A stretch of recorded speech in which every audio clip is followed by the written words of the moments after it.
Hello friends, एक बार फिर से स्वागत करता हूं आप सभी का हमारे YouTube चैनल में। हम शिक्षा मनोविज्ञान पढ़ रहे थे और सबसे ज़्यादा हमारा ध्यान जो था वो रीट को लेकर था।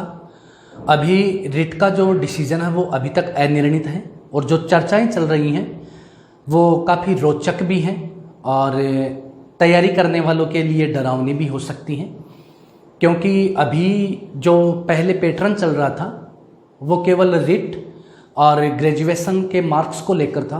काफ़ी दिनों से ये विरोध भी चल रहा था कि ग्रेजुएशन के मार्क्स हटा दिए जाएं, और अभी जो गवर्नमेंट ने संकेत दिए हैं वो पूर्ववर्ती सरकार की तरह दिए हैं, जैसे 2011 और 2013 में थर्ड ग्रेड का पैटर्न था, यानी रीट के ओनली 20%, टोटल 30 मार्क्स और बाकी दूसरा पेपर होगा जिसके 200 मार्क्स डिसाइड किए गए हैं। कुल मिलाकर के 230 नंबर का पेपर होगा, जिसमें अधिकतम रीट के 30 नंबर यानी 20% का यदि हम माने तो टोटल 150 का होता है, तो उसके 30 नंबर अधिकतम होते हैं और बाकी 200 में से नंबर लाने हैं। उसको मिलाकर के वो मेरिट निकाली जाएगी और हो सकता है एग्ज़ाम फिर से पंचायत समिति के अधीन चली जाए, जिला वाइज हो जाए, लेकिन यदि ओवरऑल मेरिट रहती है तो डरने की बात नहीं है। लेकिन अब ज़्यादा जोर यदि ये पैटर्न लागू हो जाता है तो जो सेकंड पेपर होगा उस पर ध्यान देना आवश्यक है। रीट के एग्ज़ाम में जो सिलेबस है उसमें कोई चेंजिंग होने वाला नहीं है, वही है। उसमें 2 लैंग्वेज होंगी एंड साइको होगी और सब्जेक्ट का पेपर साइंस वालों के लिए साइंस मैथ और बाकी सबके लिए एसएस का पैटर्न है ही, तो उसमें केवल 20% है। और यदि पेपर कर दिया जाता है भी कुछ दिनों में ही, हो सकता है 1 या 2 सप्ताह में ये डिसीजन हो जाए, तो सेकंड पेपर पे ज़्यादा ध्यान देना होगा और उसके लिए राजस्थान कल्चर एंड हिस्ट्री पर बड़ी बारीकी से या सूक्ष्मता से ध्यान देना जरूरी होगा। हम चर्चा करते हैं अपने साइको के टॉपिक की, और साइको के तहत हम पढ़ रहे थे व्यक्तित्व मापन की विधियाँ, और व्यक्तित्व मापन की विधियों में हम आत्मनिष्ठ विधियाँ पूरी कर चुके हैं, आत्मनिष्ठ या व्यक्तिनिष्ठ और वस्तुनिष्ठ भी पूरी कर चुके हैं। उसमें एक मूल्यांकन विधि बचती है, तो उसको यदि हम विधि की बजाय पूरे मूल्यांकन की प्रणाली को पढ़ेंगे तो ज़्यादा बेटर रहेगा, जो आगामी वीडियो में हम पढ़ेंगे। उसके बाद में जो तीसरा प्रकार था वो था मनोविश्लेषणात्मक विधियाँ।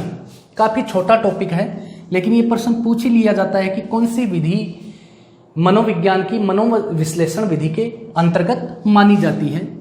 तो जो तीसरा अपना पार्ट था वो था मनोविश्लेषणात्मक विधियां।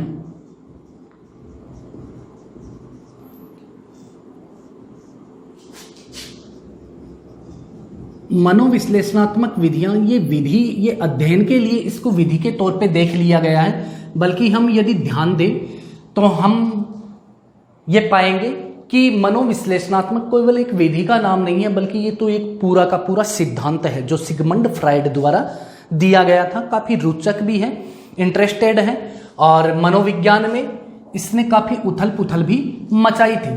तो यदि हम सिद्धांत को पढ़े तो उसके अकॉर्डिंग ही इसकी नियमावली है। मुख्य रूप से इसमें अचेतन पार्ट का अध्ययन किया जाता है। मनोविश्लेषणात्मक विधियों में केवल 2 ही विधि मानी जाती हैं। एक है शब्द साहचर्य विधि, जो पूर्व में हम पढ़ चुके हैं, वाक्य पूर्ति परीक्षण के साथ साथ उसको पढ़ चुके हैं, क्योंकि ये 2 हैं, वाक्य पूर्ति परीक्षण और शब्द साहचर्य परीक्षण, जिसमें शब्द साहचर्य परीक्षण मनोविश्लेषणात्मक विधि के अंतर्गत आता है। और दूसरी जो विधि है वो है स्वपन विश्लेषणात्मक विधि। उसको हम पढ़ लेंगे, काफ़ी शॉर्ट है, कोई उसमें गहराई में जाने की जरूरत भी नहीं है। तो पहले तो मनोविश्लेषणात्मक देखें तो आपको याद होगा कि मनोविश्लेषणात्मक एक सिद्धांत है, और ये सिद्धांत हम पढ़ भी चुके हैं। अभिवृद्धि व विकास के टॉपिक के तहत मानव विकास के सिद्धांतों में मनोविश्लेषणात्मक सिद्धांत हमने पढ़ा है। तो मनोविश्लेषणात्मक सिद्धांत, और यहाँ पे हम पढ़ रहे हैं विधि। तो इसके जो प्रतिपादक हैं वो हैं सिगमंड फ्राइड।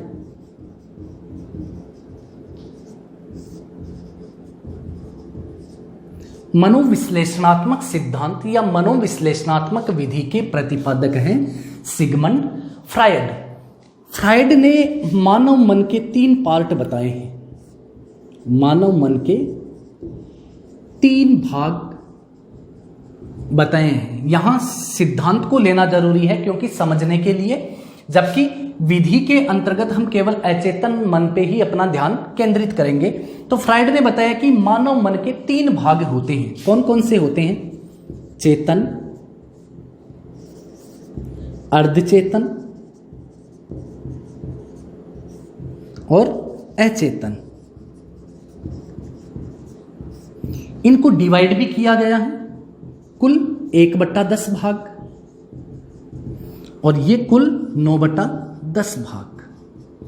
और ये होता है वो इन दोनों के मध्य संतुलन का कार्य करता है। प्रश्न यहीं पे बन जाता है, फ्राइड के अनुसार चेतन भाग कुल मस्तिष्क का कितना होता है? तो 1/10 भाग।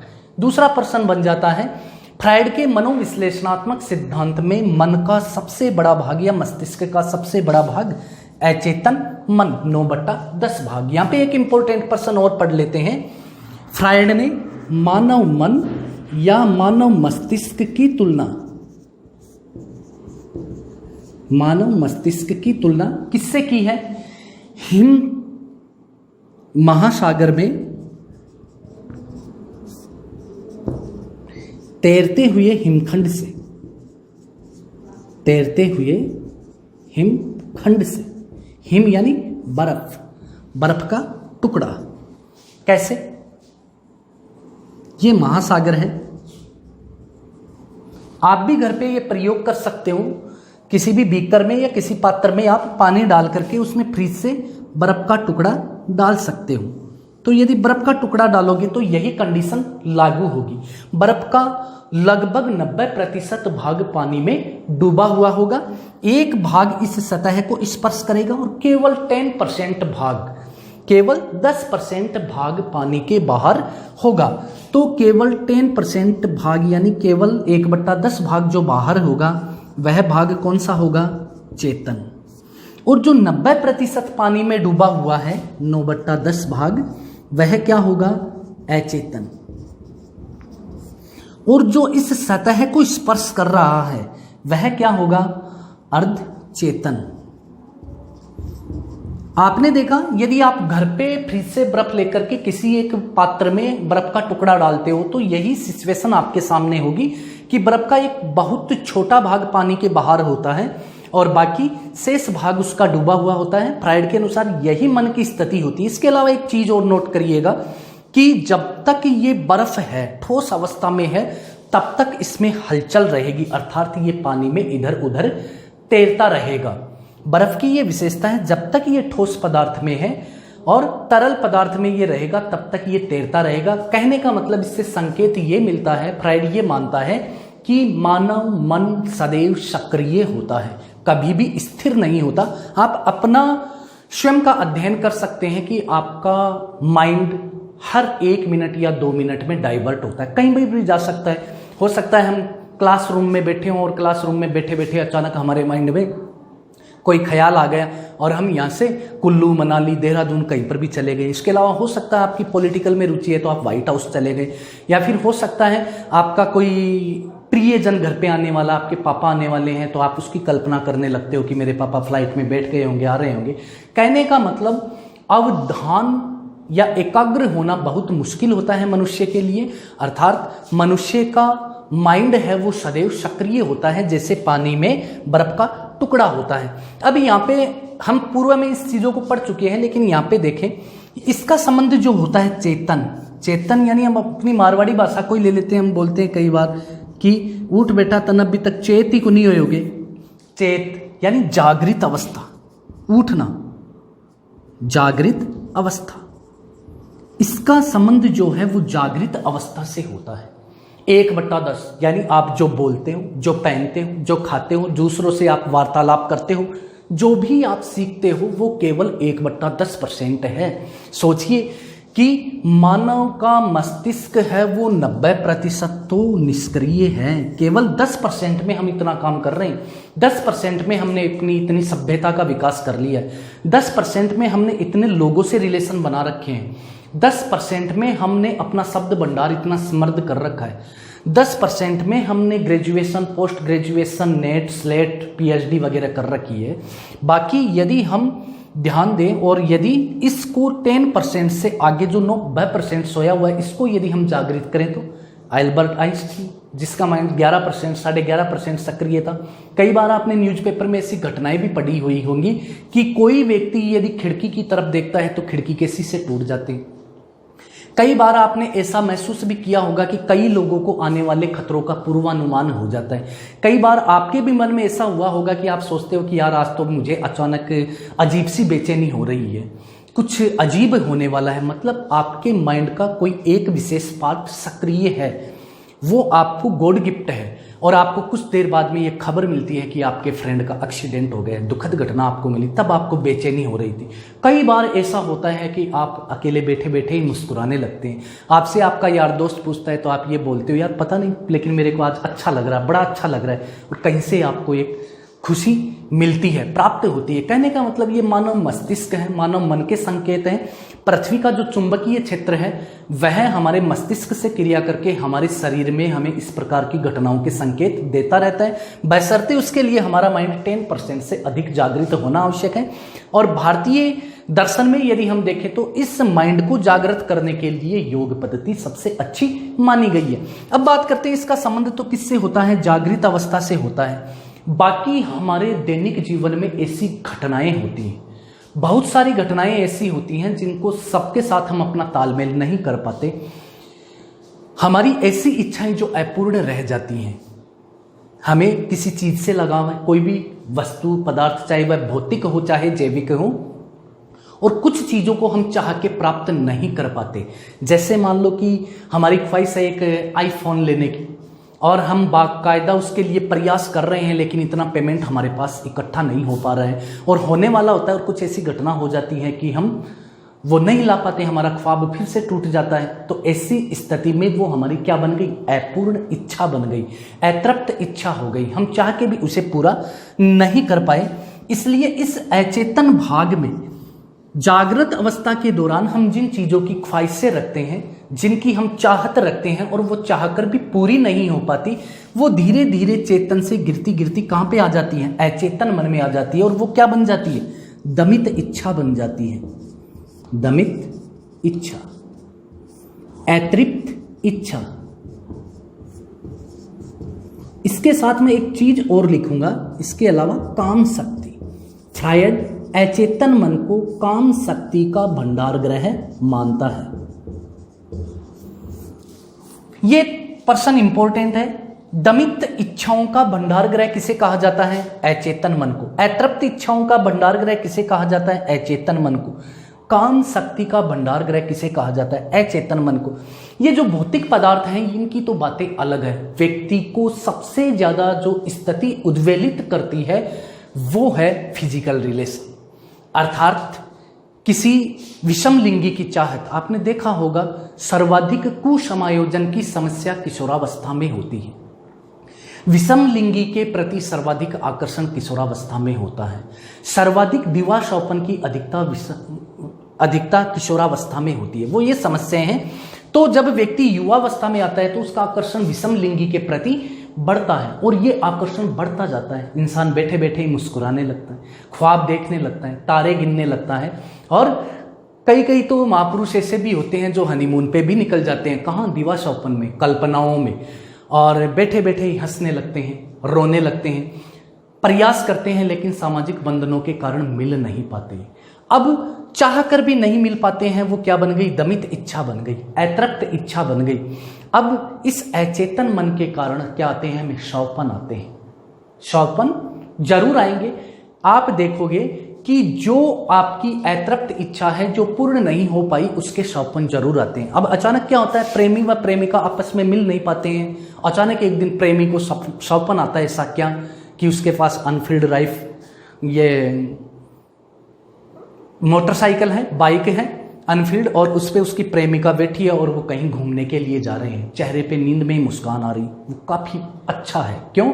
क्योंकि हमारा माइंड हमारे शरीर का संतुलन बनाता है। यदि उस समय वो शौपन हमें नहीं आता तो हमारा मानसिक असंतुलन हो सकता है। वो मस्तिष्क का आराम होता है, उस समय मस्तिष्क को सुकून मिलता है, क्योंकि आपकी जो इच्छाएं हैं वो इस अचेतन भाग में दबी पड़ी हैं और वो पूर्ण नहीं हो पाने के कारण आपका व्यवहार क्या बन गया है, असामान्य बन गया है। असामान्य होने की स्थिति में आपका व्यवहार दूसरों के प्रति भी अच्छा नहीं होता, लेकिन निद्रावस्था में आपकी जो चाहत है उसी से जुड़ा हुआ आपको सौंपन आया है, और सौंपन आने के कारण कुछ हद तक आपको शांति या सुकून प्राप्त हुआ है।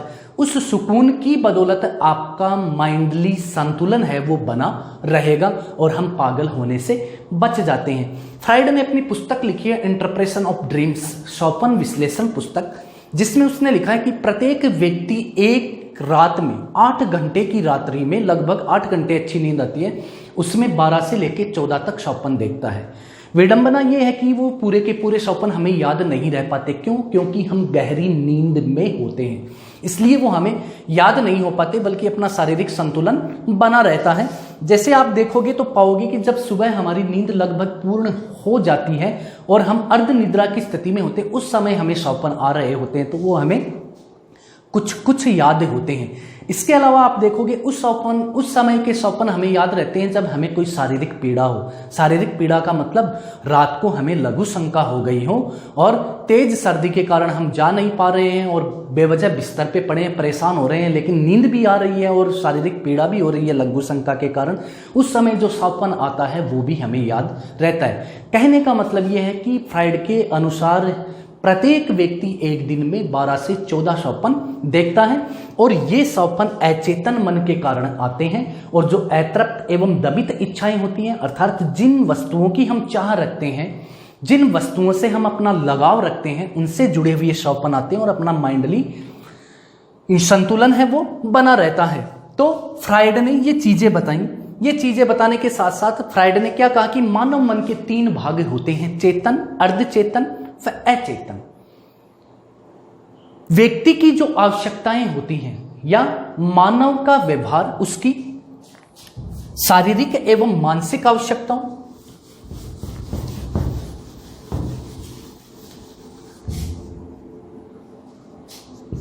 फ्राइड का मानना है कि मनुष्य का व्यवहार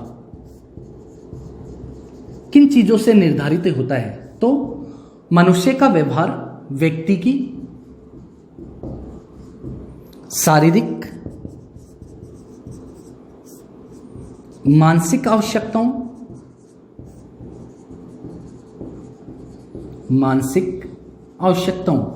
एवं भौतिक जगत के विभिन्न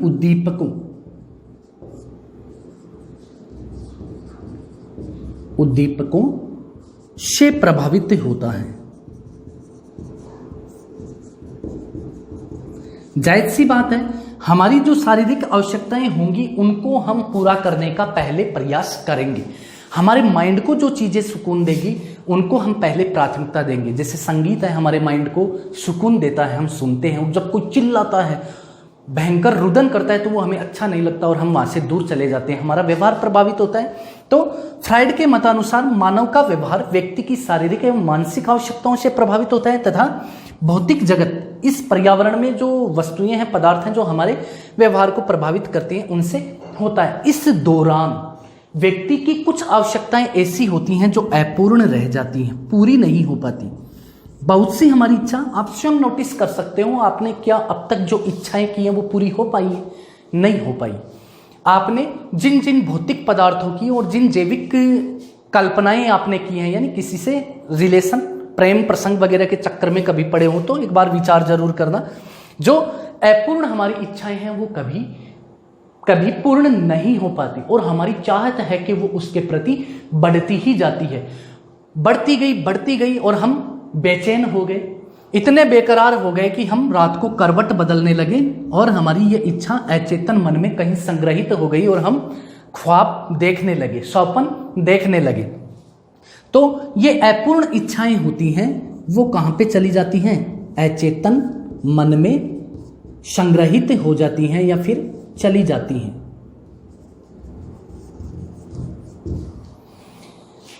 अचेतन मन में जो इच्छाएं जाती हैं वो मुख्य रूप से कौन सी होगी? दमित इच्छा, अतृप्त इच्छा, या फिर उनसे क्या उत्पन्न होगी? कुंठा।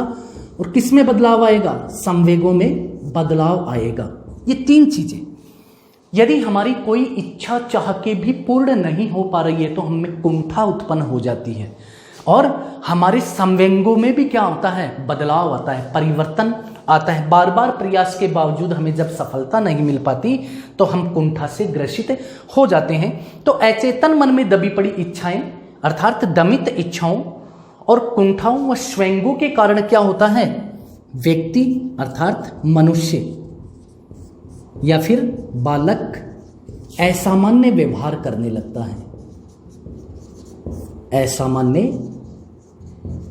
व्यवहार करने लगता है। इस असामान्य व्यवहार किसके कारण हुआ, अचेतन मन के कारण, दमित इच्छाओं के कारण। तो असामान्य व्यवहार या अचेतन मन या फिर अचेतन मन में दबी पड़ी इच्छाओं, दमित इच्छाओं का अध्ययन करने के लिए या पता लगाने के लिए मनोविश्लेषणात्मक विधियों का प्रयोग किया जाता है। बात वही है, सिद्धांत के चारों ओर ही ये विधि घूम रही है।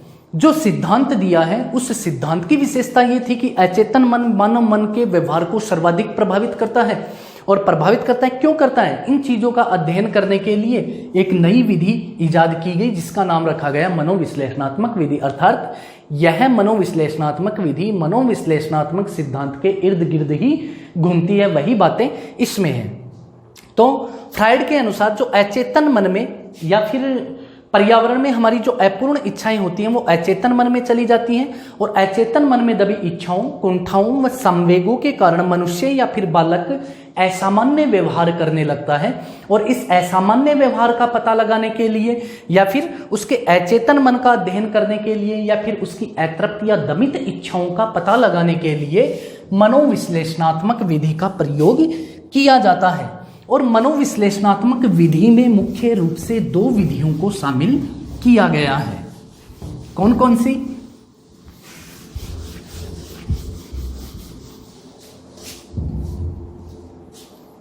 फर्स्ट है शब्द साहचर्य विधि,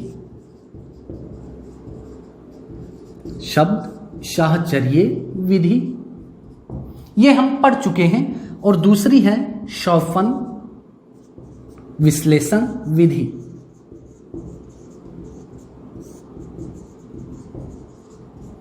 ये हम पढ़ेंगे।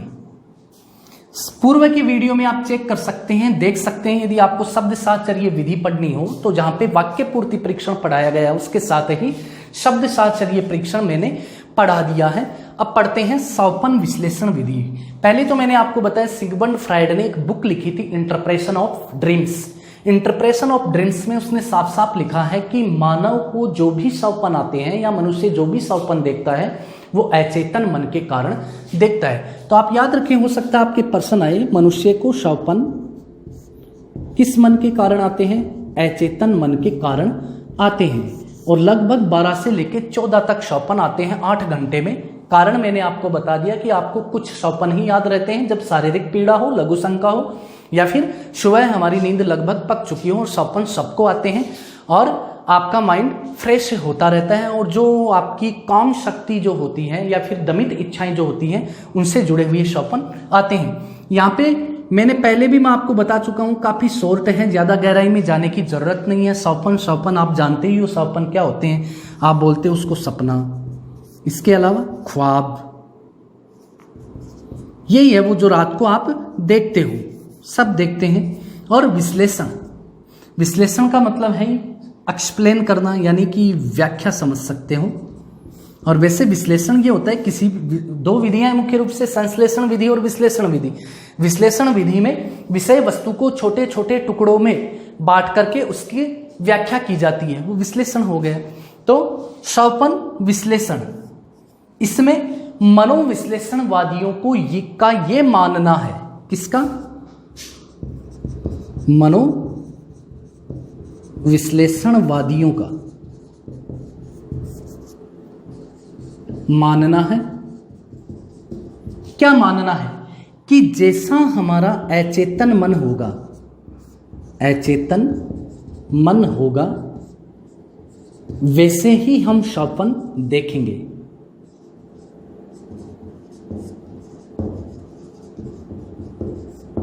प्रमाणित तो हो गई ये बात कि हम किस टाइप के सौपन देखते हैं। कुछ एक आध सौपन अपवाद के रूप में ऐसे हो सकते हैं जो हमें इजी वे में ऐसे ही आ जाएं।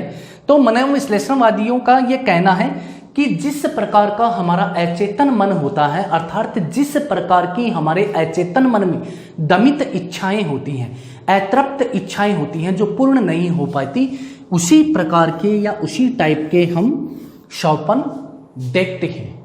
और उन्हीं सौपनों के अनुपात में या फिर उन्हीं दमित इच्छाओं के अनुपात में हमारा व्यवहार निर्धारित होता है। कहने का मतलब जिस प्रकार की हमारी इच्छाएं होती हैं उसी के अनुपात में हमारा व्यवहार असामान्य होता चला जाता है।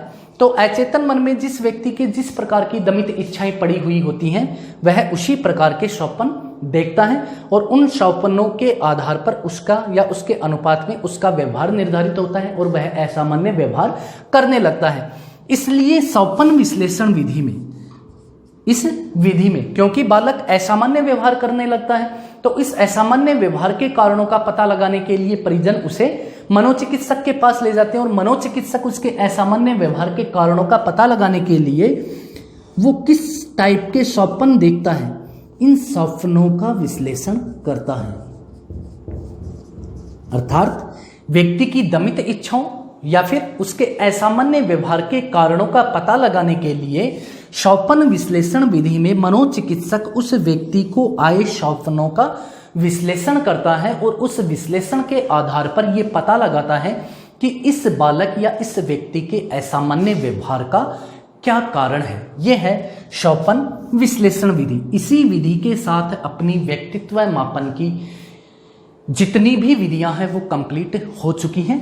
मिलेंगे एक नए वीडियो में एक नए टॉपिक के साथ और उम्मीद करूंगा कि आपका प्यार मेरे साथ यूं ही बना रहे और यदि आपको हमारे वीडियोस पसंद आए तो इन्हें लाइक और शेयर अवश्य करें, अपने फ्रेंड्स को जरूर इनवाइट करें। थैंक यू, धन्यवाद, शुक्रिया।